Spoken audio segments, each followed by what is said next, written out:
जर तुम्ही हा व्हिडिओ पाहत असाल तर कदाचित युनिव्हर्सने तुम्हाला इथे आणलं आहे. प्राचीन काळात भारत, तिबेट आणि इजिप्तमध्ये एक विश्वास होता की आपल्या शरीरात एक विशेष ऊर्जा केंद्र आहे जे आपल्या कपाळाच्या मध्यभागी असतं. या एनर्जी सेंटरला थर्ड आय किंवा अजना चक्र म्हणतात. जेव्हा हे केंद्र जागृत होतं तेव्हा आपल्या इंट्युएशन वाढते. आपण गोष्टी अधिक स्पष्टपणे समजू लागतो. आजच्या या मेडिटेशनमध्ये आपण त्या इनर एनर्जीला ॲक्टिवेट करण्याचा प्रयत्न करणार आहोत.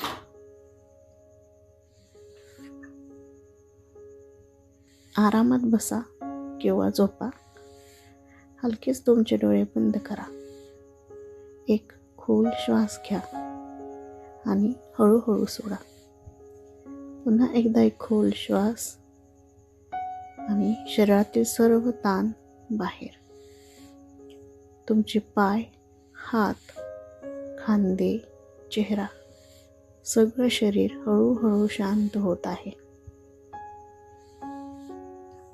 आता तुमचं लक्ष कपाळाच्या मध्यभागी आणा. कल्पना करा तिथे एक गडद निळा किंवा जांभळा प्रकाश दिसत आहे. हा प्रकाश हळूहळू अधिक तेजस्वी होत आहे. तो प्रकाश तुमच्या मनाला शांत करत आहे आणि तुमच्या अंतर्मनाला जागृत करत आहे. हा प्रकाश आता हळूहळू एक्सपांड होत आहे. तो तुमच्या मेंदूच्या प्रत्येक भागाला स्पर्श करत आहे. तुमचं मन अधिक शांत, अधिक स्पष्ट होत आहे. आता एक नवीन जागरूकता निर्माण होत आहे.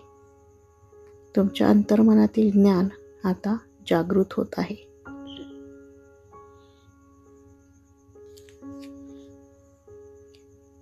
माझं अंतर्ज्ञान जागृत होत आहे. माझं मन शांत आणि स्पष्ट होत आहे. मी माझ्या अंतर्मनाच्या संकेतांना ऐकत आहे. माझ्या आत एक दिव्य प्रकाश आहे. मी युनिव्हर्सच्या मार्गदर्शनासाठी तयार आहे.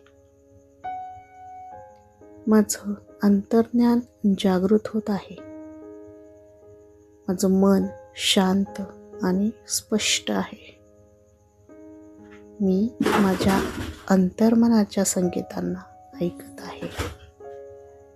माझ्या आत एक दिव्य प्रकाश आहे. मी युनिव्हर्सच्या मार्गदर्शनासाठी तयार आहे.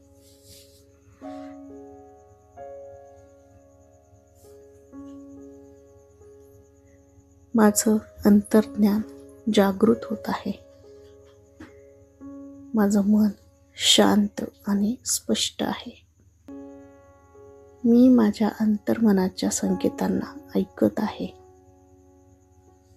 माझ्या आत एक दिव्य प्रकाश आहे.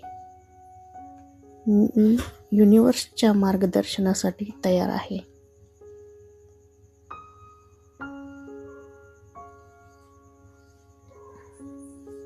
आता हळूहळू तुमचं लक्ष परत तुमच्या श्वासाकडे आणा.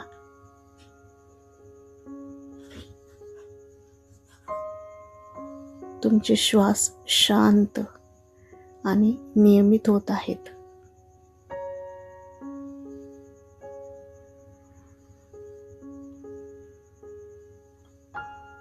तुमचं मन हलकं आणि शांत वाटत आहे.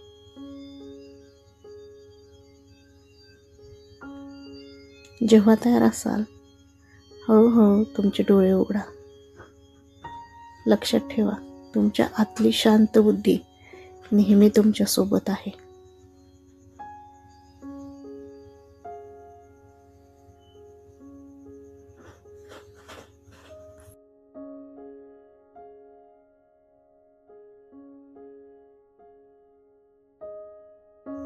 व्हिडिओ आवडला असेल तर लाईक करा. ज्यांना गरज असेल त्यांना शेअर करा आणि असेच नवनवीन व्हिडिओ पाहण्यासाठी चॅनलला सबस्क्राईब करायला विसरू नका. धन्यवाद.